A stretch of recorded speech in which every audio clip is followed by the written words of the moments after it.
Hi guys, welcome to TFA Files TV. We are back again with the latest gossip nyaya dziri kupisa dziri kutenderera pasocial media. Nyati family yochema kuzhamba kuti hey, takuzvishora sei takatenga mota, mota yakukonzeresa, takutambura, tiri kuita zvikwereti nenyaya yemota. Tirai munzwa zvinyorwa naNyati. Nyati anyora achiti I think buying a car was a big mistake in our life. Zvinhu zvacho zvikungoitika hazvinzwisisike.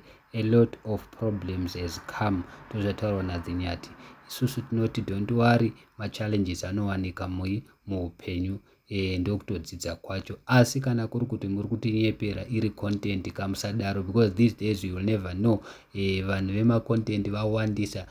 Tinotofunga kuti tiri kuchema navo vachiziva kuti content vaida kutoti vawane malikes. So handizivi zvangu guys, but kana kuri kuti chokwadi tinomira navo, tinovaisawo munhamato kuti vange vari strong. Asi nzwai kuti vazukuru vambuya naenda vataura vachiti chii pamusoro penyaya iyi.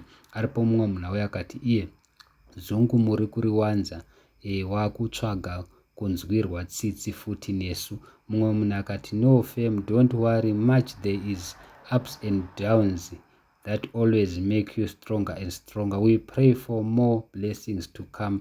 Nyati, we love you and we support you. Hope you are well. Mumwe munhu akati you should have bought a property instead of a car. Mumwe munhu akati fix it dear, that's part of life. Hakuna upenyu huri mutswerendende. Mumwe munhu akati mazuva ano mamusingachanamati kama mangodya musinganamati. Mumwe munhu akati mota inouya nechirombe. Mumwe munhu akati an achievement is never a mistake. Take the positive and move on. Musingakanganwe kwawakabva.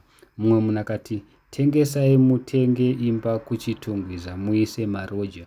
Mumwe munhu akati buying a car was not the problem. The problem is that you both have decided to make your whole life content. You can still make content and keep the other part of your life private. So ndizvokutaurwa nevamwe vanhu vari kudedza kuti problem makaunza zvinhu zvenyu zvimwe zveprivate kuvanhu, saka munogona kunge muchiroyewa. Thank you so much guys, don't forget to subscribe.